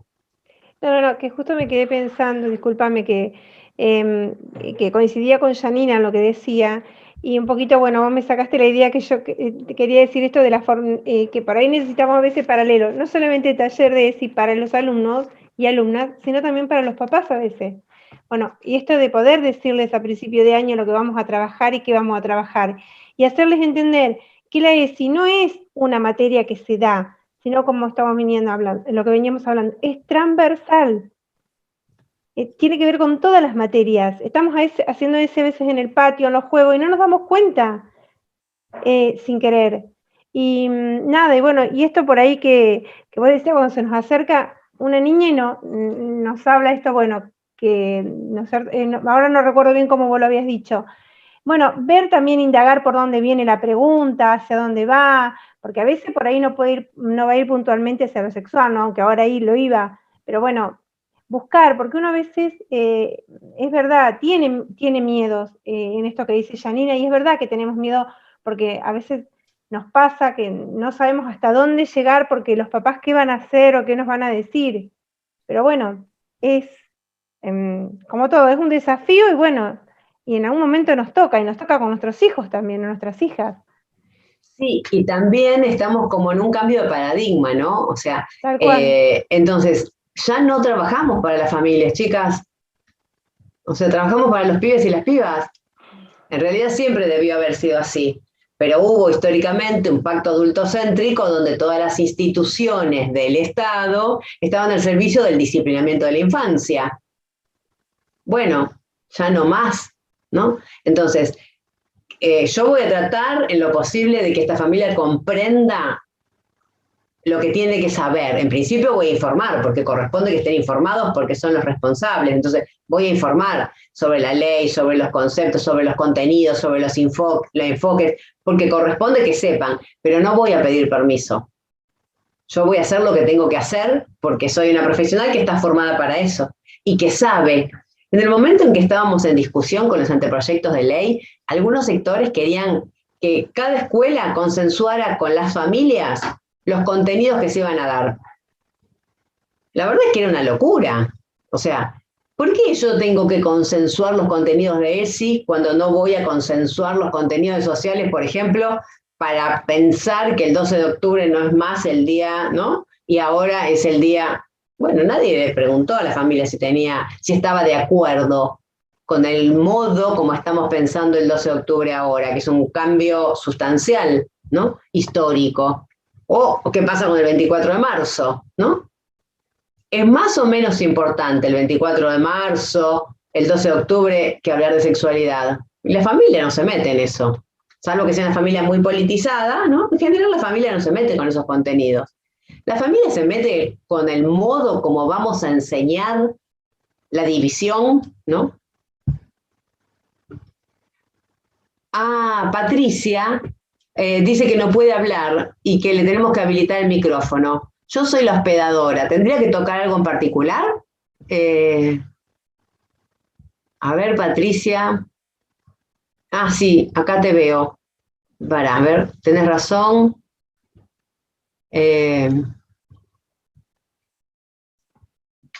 A ver ahora, Patricia, probá.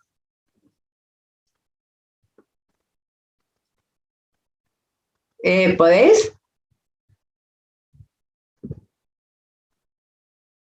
Bueno, no puede. Cecilia 2, ¿me ayudás a ver si podemos lograr que Patricia intervenga? Suponía que debía ser así, pero no. Bueno, dale, Patricia, porque a lo mejor es un tema de tu compu y no de acá, del programa que está funcionando. Te esperamos, anda, dale. Entonces, decíamos, las familias no deciden los contenidos de otras áreas, ni tampoco deciden la metodología, ¿no? En educación física. Ustedes en Provincia de Buenos Aires tienen educación física mixta, ¿no? Porque nosotros en Ciudad tenemos todavía educación física separados por sexos. Es aberrante. Hay profesoras para las niñas y profesores para los varones, ¿no? El resto queda ahí sin hacer educación física muchas veces, porque no se siente cómodo ni de un lado ni del otro. Pero ahí alguien interviene, digo, algún papá que es director técnico de fútbol, que juega básquet, ¿interviene en los contenidos? En cómo? No, bueno, acá tampoco, ¿no? Y esto, sí. Patricia. Me parece que ella lo tiene que, nosotros no la desactivamos el audio. Ahí está, ya está. Patricia. Ahí está. Ah, bien. Gracias. Perfecto. Hola. Dale. Hola, ¿qué tal? No, estoy desde el celular, no sé qué le pasa. Bueno, no puedo habilitar la cámara ahora. Perdón. Bueno, no le pidas tanto, o te vemos o te escuchamos, Patricia. En este caso, te escuchamos. Bueno, gracias. Nada, escuchando lo que había dicho Janina y un poco vos, es como que te vengo escuchando y me da como un poco de risa, recordando algunas situaciones que han pasado, y se me viene a la mente muchos compañeros que he tenido o que tengo, pensando en que, aparte de lo que dice Janina de las familias, que es muy cierto, también está el tema del docente, ¿no? porque yo creo que no todos los docentes están abiertos a la ESI, ¿no? Esto de que decían, esto de que había falta de información, faltas de herramientas, ¿sí? Pero está también esto de lo que decía recién una colega, que no sé el nombre, del tema de las creencias. ¿Qué es lo que cree cada uno que está súper involucrado, ¿sí? O sea, relacionado, porque, a ver, ¿están todos los docentes preparados para enfrentar estas situaciones que vos planteás? O sea, yo lo que veo en los últimos años, en la actualidad, es que se evidencia el docente que se plantea, ¿cómo voy a enseñar algo con lo que no estoy de acuerdo? Porque yo veo, es más, lo veo en la mayoría. Esto que vos decís, o estos ejemplos que vos decís, yo creo que muchos harían oídos sordos, ¿no? Entonces, yo creo que el tema del rol docente ante la ESI es fundamental, ¿no?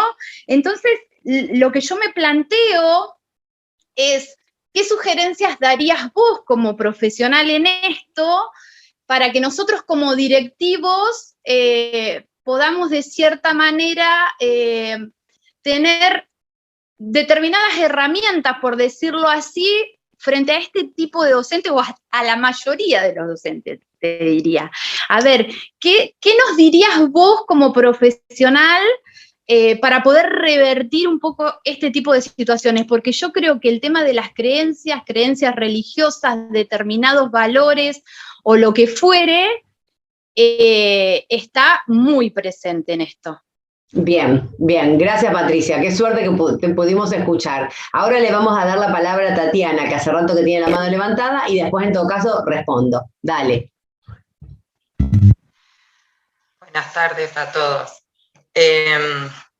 Adhiero a las palabras de las colegas, escuchándolas hasta ahora, y desde el inicio del conversatorio, pensando en lo que falta, ¿no? También me ronda permanentemente la idea de cómo ahondar en nuestras subjetividades, ¿no? Pensando en nuestra propia trayectoria escolar, en nuestra propia formación, y como constructores de lo institucional y de lo colectivo, ¿no? Porque para que nuestro acto educativo vele por este derecho, nosotros también tenemos que posicionarnos como institución, pero como vos decías, también poder abrir el diálogo para repensarnos individualmente y luego pasar a pensarnos en lo colectivo.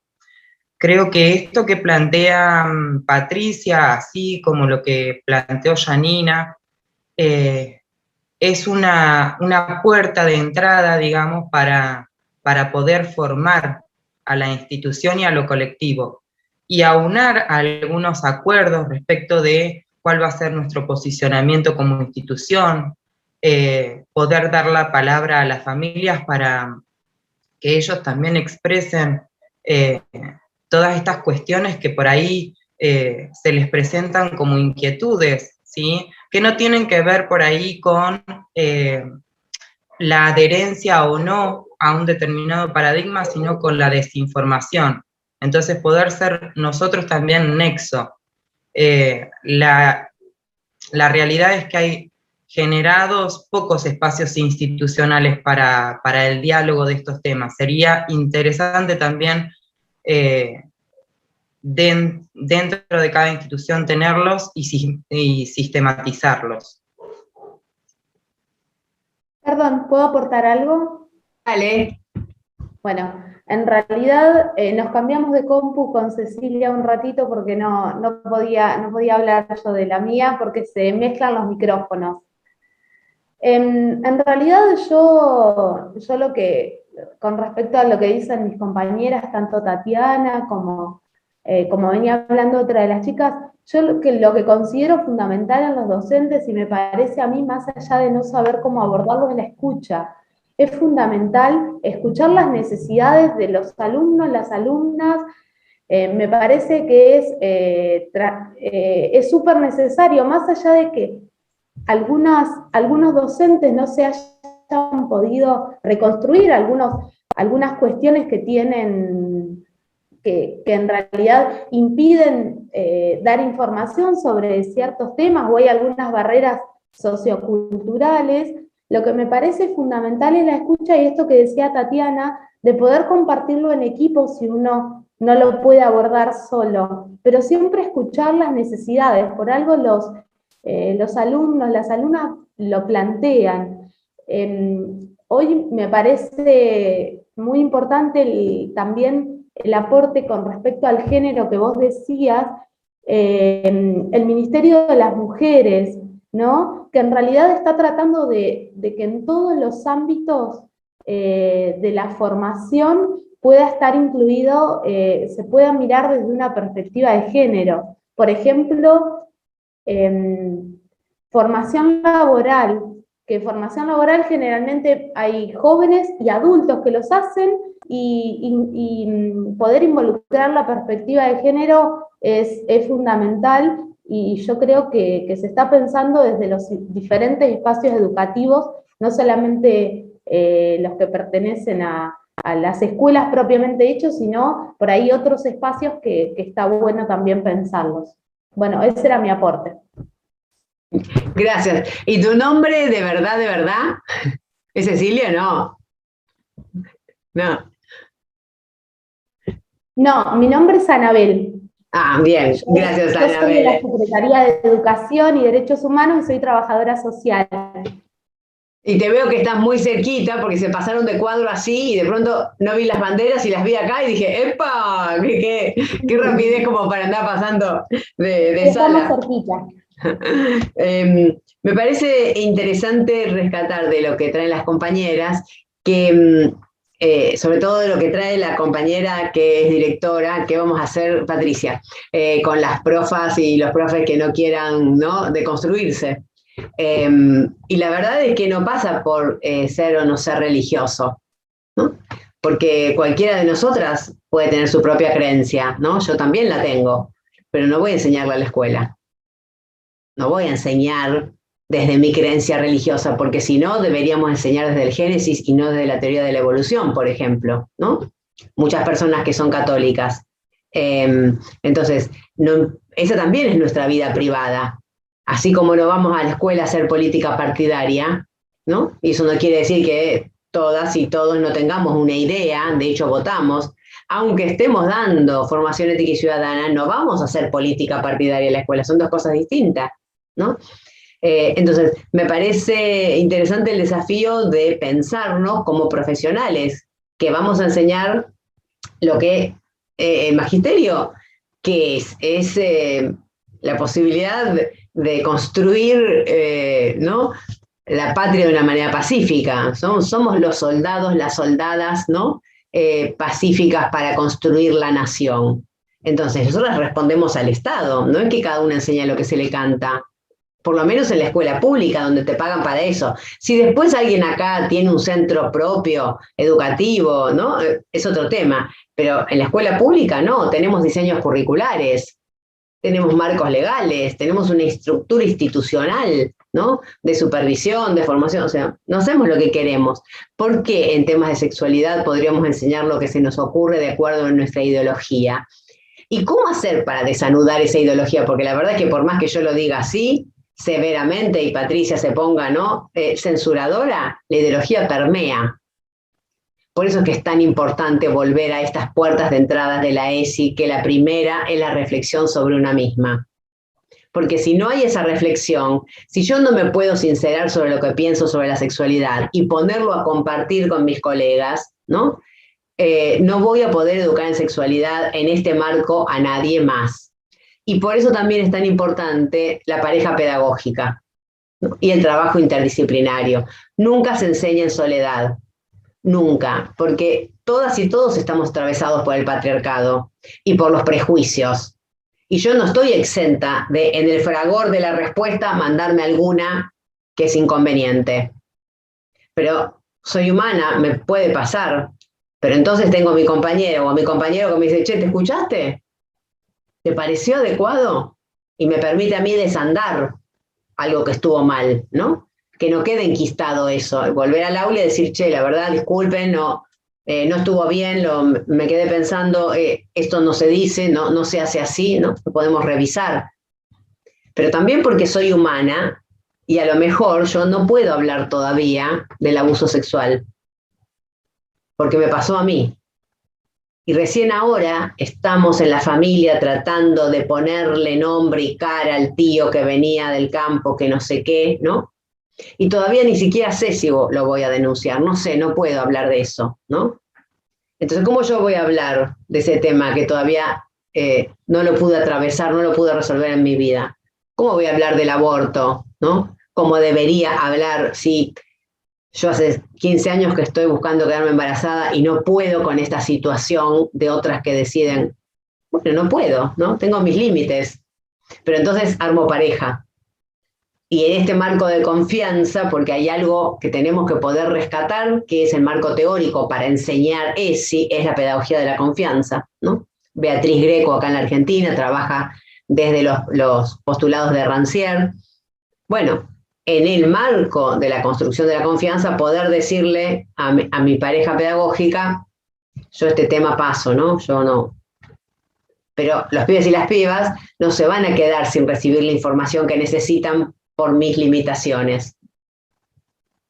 Entonces, hay algo que hacer en la formación docente que no tiene que ver solo con el pasaje de información, ¿no? Como pensamos de los chicos y las chicas. O sea, una buena formación docente en ESI tiene que sostener un inestable equilibrio entre un 50% de atravesamiento subjetivo, porque algo se te tiene que tambalear en las estructuras que viviste para poder educar desde la vivencia, y un 50% de marco teórico. Si es un 51% de atravesamiento subjetivo, se te transformó en una terapia de grupo, ¿no? Entonces todo el mundo cuenta su anécdota, la historia, y lloramos juntas y nos abrazamos, qué sé yo. Pero si es un 51% de marco teórico, bueno, hacete un cursito online, sin desmerecer, ¿no? Bueno, hacerlo virtual, léete en internet, ¿no? Pero algo de esa apropiación tiene que pasar por el cuerpo. Uy, dice Sandra que se tiene que ir. Bueno, gracias Sandra por haber estado entonces. Y Sandra dice, considero que hay cuestiones que como equipos de conducción se pueden negociar, flexibilizar. Hay otros aspectos que no, que se debe, aunque parezca poco democrático, trabajar para garantizar su implementación, más allá de lo que cada uno como docente crea. Considero que va más allá de lo que el docente esté o no esté de acuerdo. Bueno, y después dice, disculpen, me tengo que retirar, ¿no? Sandra, ¿estás ahí? Bueno, ponelo en tu voz, el comentario. Dale, sí, acabo de verte. Es un poco esto que estabas diciendo. Yo soy inspectora de secundaria y estoy participando acá para acompañar a la jefa distrital hasta que tengamos inspectora de primaria y poder compartir con ellas cuando llegue ese momento como equipo de trabajo. En lo que es articulación y demás. A nosotros en secundaria nos pasa, es muy habitual, todas estas situaciones que vos planteabas, a ver si pasa, si no pasa, cómo se actúa, está bastante naturalizado. No es que la tengamos tan clara, pero no nos sorprende. Es una edad en la que estas cuestiones pasan continuamente. Esto que habías, retomar un poco esto, que a mí me parece que sí, se puede flexibilizar muchas cuestiones en cuanto a cómo abordarlo, de qué manera, con qué estrategia, pero hay otras que como equipo de conducción uno debe posicionarse y hay cosas que no se negocian. Que un docente te diga yo quiero o no quiero, o estoy de acuerdo o no estoy de acuerdo, no es una posibilidad a negociar y a permitir por un equipo de conducción, porque tenés que hacer... como vos decías en algún momento, somos garantes del Estado y de las políticas educativas. Además, va más allá de que estemos o no de acuerdo, ¿sí? Entonces, desde ese lugar hay cosas que no se pueden negociar, y por eso a veces puede parecer medio duro y poco democrático, pero es así, y es el rol que a los equipos directivos y al equipo de supervisión nos compete, ¿sí? Hay cosas que sí podemos negociar, y hay otras que tenemos que saber que no son negociables, y que hay que garantizar de que se cumplan, ¿sí? Era un poco esto. Gracias, Sandra. Y es así, ¿no? O sea, y también alguien va a tener que saber cuando entra a la docencia, que va a tener que enseñar estos temas. Y también va a tener que saber que si hace muchos años que está en la docencia, como tiene que enseñar esto, que no lo sabe, o lo tiene que aprender, o en algún momento, es horrible decir se va a quedar afuera, pero bueno, ¿no? Pero eso es tarea de los equipos de conducción, claro, ¿no? Y ahí hay que tomar el toro por las astas, que a veces no es tan fácil, porque las nuevas generaciones han tenido, aunque sea ese mini tallercito de ESI en la formación docente inicial, pero además las nuevas generaciones han militado, ¿no?, por este derecho, por lo menos en las ciudades, han salido a la calle, ¿no? Quiero decir, las nuevas generaciones en la ciudad de Buenos Aires, con un gobierno neoliberal que vació la escuela pública, se pusieron al hombro las jornadas ESI, por ejemplo, las organizaban los centros de estudiantes. Salieron a la calle a reclamar por el derecho al aborto, y ESI, ¿no? El lema era educación sexual para decidir, anticonceptivos para no abortar, aborto legal, seguro y gratuito para no morir. Entonces, yo le apuesto a que las nuevas generaciones vienen, ¿no?, con aires frescos. El tema es el mientras tanto, ¿no? ¿Qué hacemos con nosotras? ¿Qué hacemos con nuestras colegas? ¿No? Y hacemos formación docente. Y acompañamos, ¿no? Y acompañamos a aquellas que todavía, ¿no?, como dice Janina, no le entra lo del lenguaje inclusivo, que todavía no le permea que una niña de 13 tenga posibilidades de decidir, que todavía no comprende, ¿no?, que a los 15 o 16 las posibilidades de deseo son múltiples. ¿Está bien o está mal? Es. Punto. Digo, ¿no? Este también es otro lugar del que me tengo que correr como docente de ESI. Hay algunos criterios que no corren más para la educación sexual integral. Uno es lo bueno y lo malo, ¿no? Está bien o está mal, porque eso es juzgar la práctica sexual y eso es de la vida privada, dijimos. Entonces, no voy a decir nunca más está bien o está mal. Y no es porque no vaya a educar en valores. Siempre que hago educación sexual, hago educación en valores. El tema es qué valores.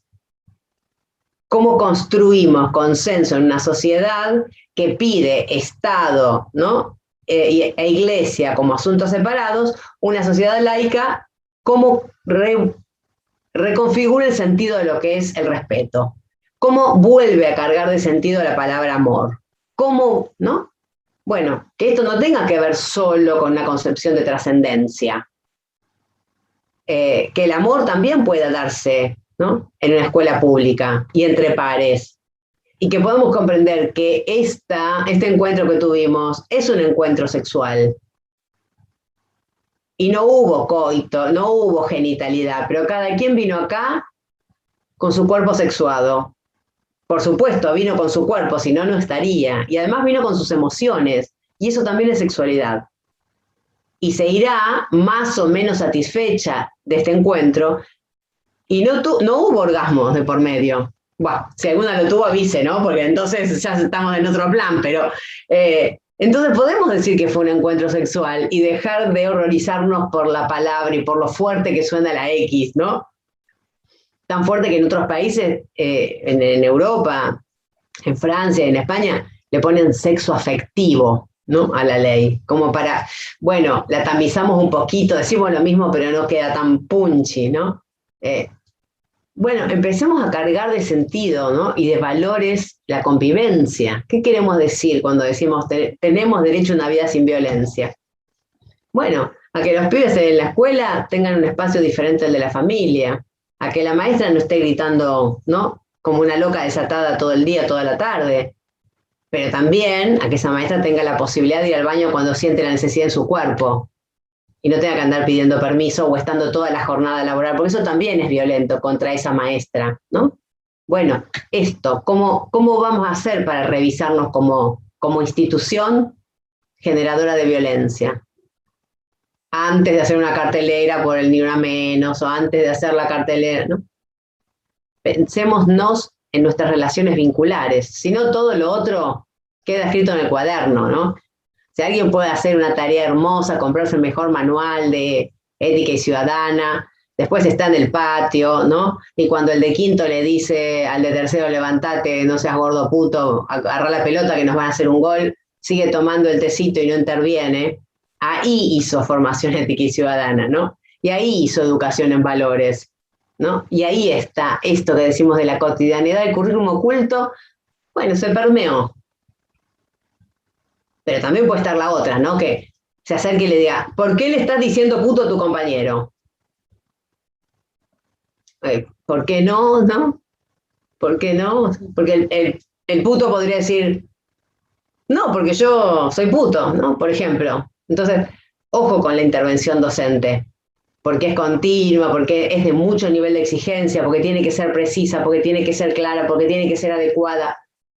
Y ninguna de nosotras está todo el tiempo con todas las luces prendidas para esto, ¿no? El nivel de exigencia es muy grande, necesito la pareja pedagógica. Otra vez, ¿no? Insistir en la posibilidad de que el mejor trabajo siempre es la interdisciplina. La maestra de grado no puede saber de todo, ni tiene que saber de todo, se tiene que juntar con el de música, con la de educación física, con la bibliotecaria, ¿no?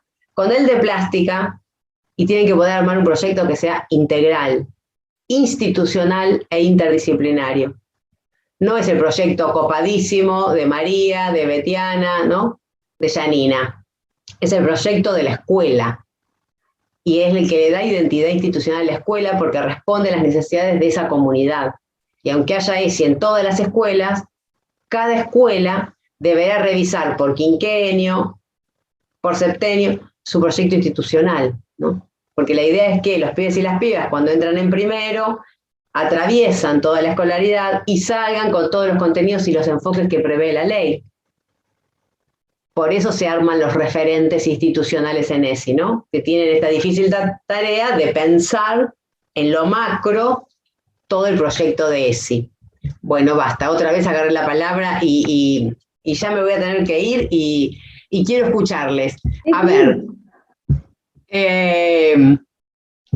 nada, preguntas, ¿no? Como para dejar picando. Es clara la necesidad de los espacios de encuentro, ¿no? Entre adultos, porque además, por más que yo sea evangélica, Betiana sea musulmana y Rosario sea atea, la institución va a tener que consensuar, ¿no?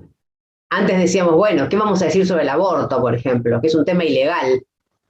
Ahora podríamos decir, la institución va a tener que consensuar qué va a decir sobre la marihuana, ponele, ¿no? Pero para eso necesitamos espacios de encuentro entre adultos.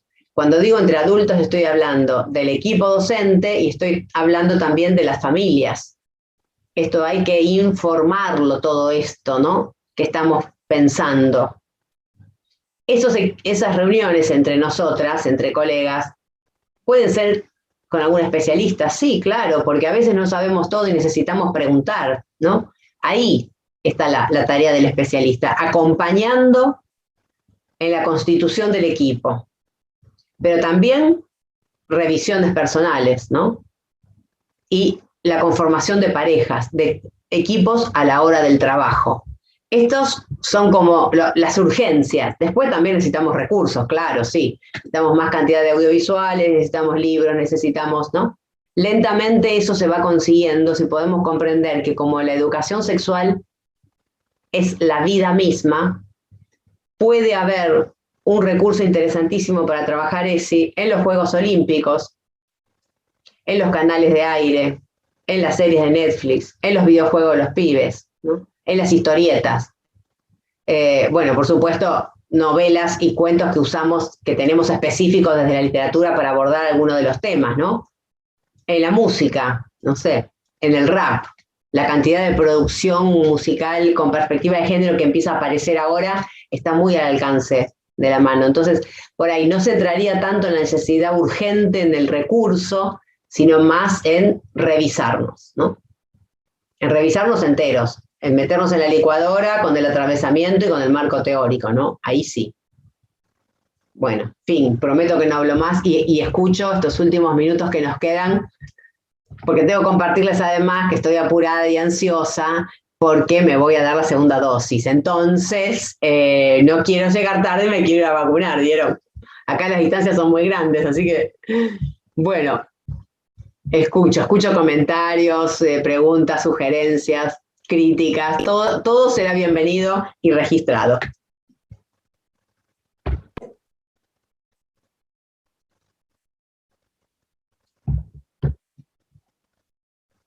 Bueno, soñemos, si tuviéramos una posibilidad de segundo encuentro, ¿no?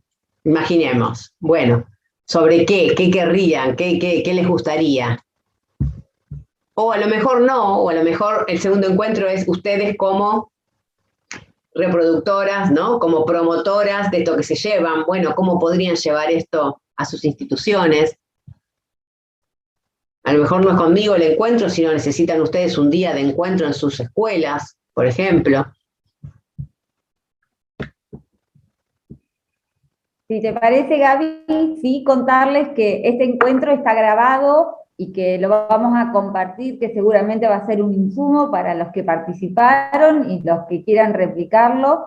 Por otro lado, Gaby continúa esta semana con nosotros, mañana con Superior, con Educación Superior, es decir, que queda abierta la posibilidad de alguien que quiera continuar escuchándote, ¿sí? Que pueda participar, y el jueves en Secundaria, que va a ser el abordaje más específico. Y por supuesto la posibilidad de que no se anime a decir ahora, que se pueda plantear un nuevo conversatorio, un nuevo encuentro en un tiempo con algunas cuestiones más reordenadas, pensadas, habladas en las instituciones. Hay muchos representantes de distintas instituciones. Sí, yo aprovecho para invitarlas a las actividades que hacemos, bueno, en principio con el Centro Cultural de la Cooperación. Todas las actividades son libres y gratuitas este año porque cumplimos 15 años de la ESI. La próxima semana va a haber una mesa de estudiantes para estudiantes por la ESI, el jueves 23 a las 4 de la tarde. Después tendremos si les interesa, después les mando el programa, una mesa, decimos nosotras, de anti-expertas por la ESI, porque en realidad lo que no queremos es que esto se transforme en una cuestión de sabias que van a hablar, sino de personas que llevan una trayectoria con la ESI y quieren hacer un balance, esto de balances y porvenires, ¿no? Cómo miramos hacia adelante, qué es lo que nos está faltando. Después tendremos un encuentro pedagógico y en la mesa de ESI, ahí en el Centro Cultural, tenemos más de 30 trabajos para compartir, experiencias docentes sobre cómo aplicar la ESI. Y en noviembre vamos a tener una mesa de juegos por la ESI. O sea, hay propuestas lúdicas para presentar la ESI en diferentes niveles que nos parece que es interesante conocer. Y les voy a poner acá los datos del Centro Tantoya, que es el que yo coordino, porque ahí organizamos una vez por mes unas cinemateadas. Antes hacíamos cines debate, porque somos re cinéfilas, fanáticas, y nos juntábamos a mirar pelis y a debatir por la ESI, y la pandemia nos obligó a encontrarnos de manera virtual, así que bueno, miramos cine básicamente nacional y latinoamericano, y pensamos cómo llevar el cine a la escuela a través de la ESI, y tenemos una serie de vivos, yo les voy a poner, a ver, para que nos vayan siguiendo ahí, sobre diferentes... Centro Tantoya, ustedes pueden buscar ahí el Instagram, también el Facebook, y tenemos un canal de YouTube donde vamos subiendo todas las actividades que son gratuitas, y hay muchos podcasts y entrevistas, cosas que les pueden servir para dar distintos contenidos de la ESI, porque tenemos un inscrito en un programa de radio sobre ESI, entonces vamos trabajando diferentes temas, así que fíjense si hay materiales que les sirvan, cosas que les gusten, y si no, bueno, pidan, ¿no? Que somos un equipo grande, con diferentes áreas, algunos en educación física, el otro son en audiovisuales, otro grupo en lúdica, otro grupo más dedicado a la investigación. Ahora estamos trabajando fuertemente sobre qué implica valorar la afectividad, uno de los ejes de la ESI,